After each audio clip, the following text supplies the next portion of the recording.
Red టీవీలో మీ వ్యాపార ప్రకటనల కోసం ఈ నంబర్ని సంప్రదించండి. Hi viewers, welcome to our channel. ప్రస్తుతం మనతో పాటు senior journalist Damoh Bala sir అన్నారు, వారితో మాట్లాడదాం. నమస్కారం సార్. నమస్తే సార్, బీఆర్ఎస్ ఎమ్మెల్సీ కవిత గారి ఇంట్లో ఈడీ సోదాలు నిర్వహించింది సార్. మరి ఈ సోదాలు నిర్వహించడం వెనుక ప్రధాన ఉద్దేశం ఏంటి సార్? ప్రధాన ఉద్దేశం ఏముంటుంది, ఆ ముద్దాయి కాబట్టి ఆమె ఇంట్లో సోదాలు అనేవి నిర్వహిస్తున్నారు. ఓకే. యాక్చువల్గా ఫస్ట్ ఏంటంటే ఎమ్మెల్సీ కవిత ఇంట్లో ఐటీ దాడులని పుకార్లు వచ్చాయి. అయితే దాని తర్వాత అర్థమైంది ఏమంటే ఢిల్లీ నుంచి ఈడీ రంగంలోకి దిగిందని, ఈడీ దాదాపు 10 మంది దాకా వచ్చారని, కొంతమంది ఐటీ అధికారుల సహాయం తీసుకున్నారని, వాళ్ళతో కలిసి ఈడీ దాడులు చేస్తుంది. అంటే ఇది బేసిక్గా ఈడీ దాడులు.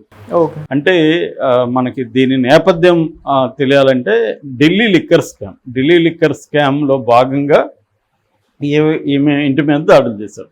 యాక్చువల్గా ఏంటంటే ఈ ఢిల్లీ లిక్కర్ స్కామ్ అనేది గత కొన్ని నెలల నుంచి అనేక మలుపులు తిరుగుతుంది.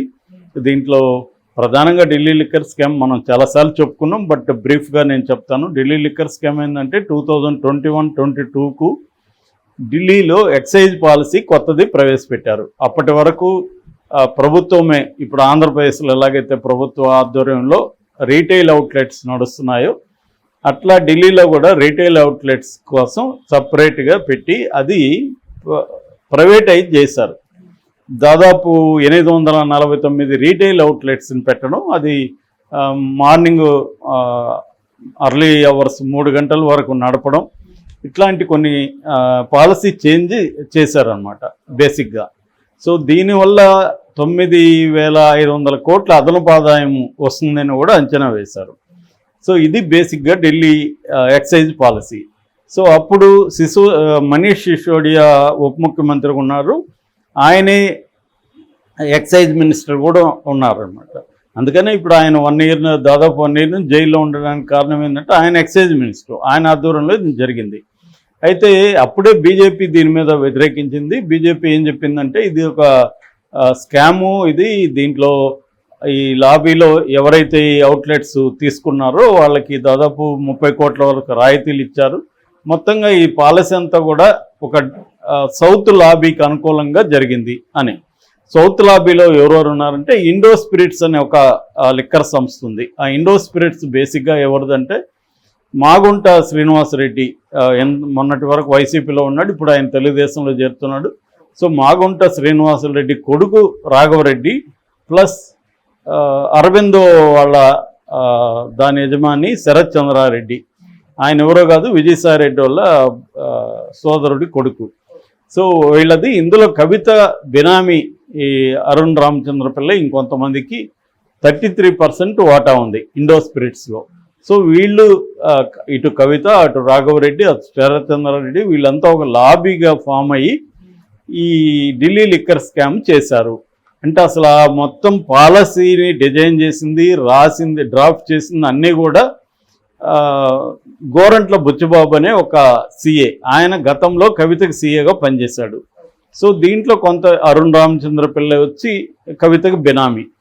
సో డబ్బులు కూడా ఇక్కడ బేగంపేట ఎయిర్పోర్ట్ నుంచి, బేగంపేటలో అప్పట్లో ప్రైవేట్ సెక్యూరిటీ ఉండేది, దాన్ని మేనేజ్ చేసుకుని శరత్ చంద్రారెడ్డి వాళ్ళ భార్య, ఆమె పేరు కనిక అనుకుంటున్నా, కరెక్ట్గా ఐడియా లేదు, మొత్తానికి ఆయన భార్యకి ప్రైవేట్ ఫ్లైట్స్ ఉన్నాయి. సో దాని ద్వారా డబ్బులు తరలించారు. దాదాపు 100 కోట్లు ముడుపులు వచ్చాయి అనేది చెబుతున్నారు.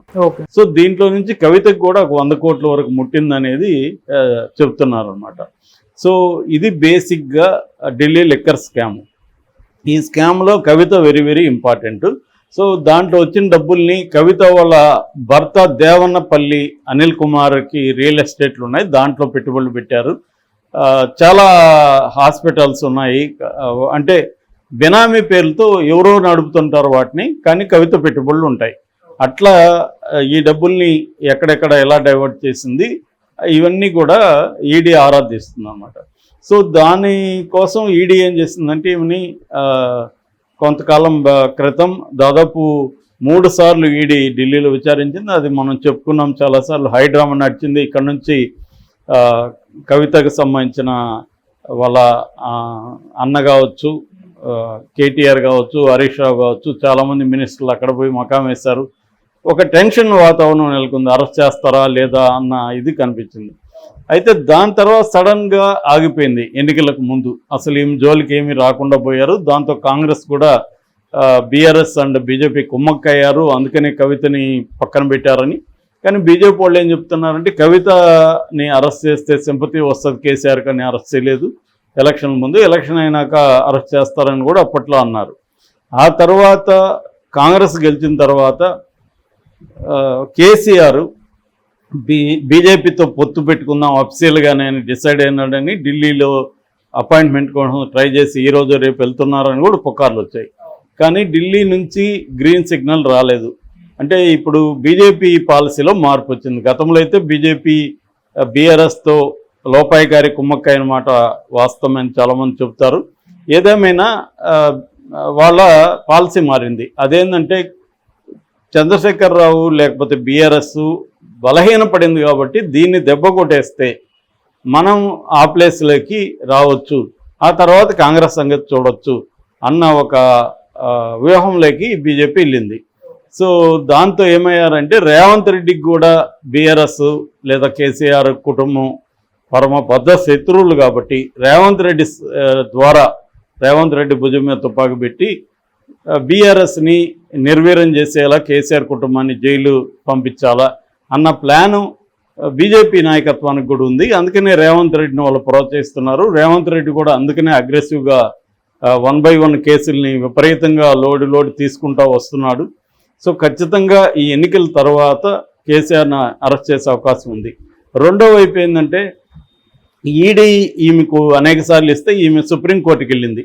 నన్ను మహిళని కూడా చూడకుండా వాళ్ళు అర్ధరాత్రి వరకు అక్కడ పెట్టుకున్నారు, నైట్ వరకు, అర్ధరాత్రి కాదు నైట్ వరకు పెట్టుకున్నారు.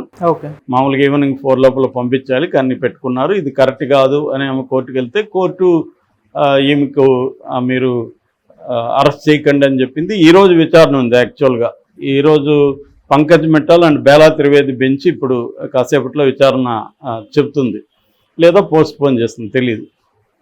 దాంతో ఏమైందంటే ఈడీ సుప్రీంకోర్టులో కేసు ఉంది కాబట్టి ఈడీ సైలెంట్ అయిపోయింది. అయితే సిబిఐ రంగంలోకి దిగింది. ఎందుకంటే ఈ ఢిల్లీ లిక్కర్ దీంట్లో సిబిఐ అండ్ ఈడీ రెండు కూడా ఉన్నాయి. ఢిల్లీ ఏంటంటే కేంద్రపాలిత ప్రాంతమైన రాష్ట్రం కాబట్టి అక్కడ లెఫ్టినెంట్ గవర్నర్ ఉంటారు. లెఫ్టినెంట్ గవర్నర్ని ఎవరు అపాయింట్ చేస్తారు? సెంట్రల్ గవర్నమెంట్ చేస్తుంది. సో సెంట్రల్ ఈ లెఫ్టినెంట్ గవర్నరే సిబిఐకి రిక్వెస్ట్ చేశాడు. సో సిబిఐ రంగంలోకి దిగింది. దాంట్లో మనీ లాండరింగ్ జరిగిందన్నప్పుడు పిఎంఎల్ఏ కింద prevention of money laundering act కింద ఈడీ కూడా రంగంలోకి దిగుతుంది. కవల పిల్లల్లాగా వీళ్ళు సిబిఐ ఈడీ ఒకటి దిగితే ఇంకొకటి దిగుతూ ఉంటారు. ముందుగా సిబిఐ దిగుతుంది, మళ్ళీ ఈడీ దిగుతూ ఉంటుంది. అలాగా దీంట్లో ఈడీ దిగింది. సో సిబిఐ ఏం చేసిందంటే సుప్రీంకోర్టులో ఈ కేసు ఉంది కాబట్టి ఈడీ ఆగిపోయింది. అప్పుడు సిబిఐ రంగంలో దిగి ఈమెకి 41A నోటీసులు సిఆర్పిసి కింద నోటీసులు ఇచ్చి విచారణకు రమ్మన్నారు ఢిల్లీకి. ఈమె ఢిల్లీకి వెళ్లకుండా ఈమె ఒక రిప్లై పెట్టింది. అదేంటంటే నేను ఇప్పుడు బిజీగా ఉన్నాను, ఎన్నికల్లో బిజీగా ఉన్నాను కాబట్టి ఈ 3 నెలలు కూడా నేను రాలేను, మీకు అత్యంత అవసరమైతే వీడియో కాన్ఫరెన్స్ ద్వారా నేను మాట్లాడతాను అని ఆమె చెప్పింది. ఒక రకంగా ఇదేంటంటే కేజ్రీవాల్ కూడా అదే మెథడ్ ఎంచుకుంటున్నాడు. ఆయన కూడా విచారణకు రాలా, ఆయన కూడా పదే వెళ్తున్నాయి. ఆల్రెడీ మన డిప్యూటీ సీఎం మనీష్ సిసోడియా జైల్లో ఉన్నాడు. కేజ్రీవాల్కి కూడా నోటీసులు ఇస్తున్నారు కానీ ఆయన వెళ్ళలేదు. దాంతో అది కూడా కోర్టులో ఉంది. కోర్టు విచారణకు కూడా పిలిచింది ఆయన్ని. సో ఈ కాంటెక్స్లో ఈమె కూడా కేజ్రీవాల్ని అనుసరిస్తున్నట్టుగా ఉంది. సో ఈమె కూడా నేను రాలేను, నేను ఇప్పుడే కాదు మళ్ళీ కూడా రాలేను, ఎలక్షన్లు అయ్యే వరకు రాలేను అంటే, ఇప్పుడు ఒక క్రైమ్లో నిందితురాలుగా ఉన్నప్పుడు నేను ఎలక్షన్ వరకు రాలేదని నువ్వు నేను చెప్తే ఒప్పుకుంటారా? కానీ ఆమెకు ఒప్పుకుంటున్నారంటే అర్థమేమి? పలుకుబడి ఉందని. కానీ ఆ పలుకుబడి అన్నిసార్లు పనిచేయదు. మొన్నటి వరకు కేసీఆర్ ఇక్కడ తిరుగులేని ఒక నియంతలాగా ఉండగలిగాడు. కట్ చేస్తే పవర్ పోయేసరికి ఏ వ్యక్తి అయినా పవర్ ఉన్నంతవరకే వాళ్ళు నియంతలోనో ఇంకొకటి. పవర్ పోగానే పరిస్థితి ఏమైంది? ఒకప్పుడు సోనియా గాంధీ అబ్సల్యూట్ పవర్ ఉండేది. ఆమె పోయేసరికి ఆమె ఈడీ కోసం పోయి కూర్చోవలసి వచ్చింది. అట్లాగే ఇప్పుడు కేసీఆర్ పరిస్థితి అదే. సో ఈరోజు అందుకనే ఈడీ ఏం చేసిందంటే నోటీసులు ఇచ్చి విచారణ కాకుండా సోదాల పేరుతో రంగంలో దిగింది. ఇది ఒక ప్యాటర్న్ మనం గమనించవచ్చు. సేమ్ కరెక్ట్గా అరెస్టులు జరిగే ముందు కూడా మనీష్ సిసోడియా కావచ్చు, శరత్ చంద్ర వీళ్ళ దగ్గర కూడా ఇలాంటి సోదాలు చేయిస్తుంది.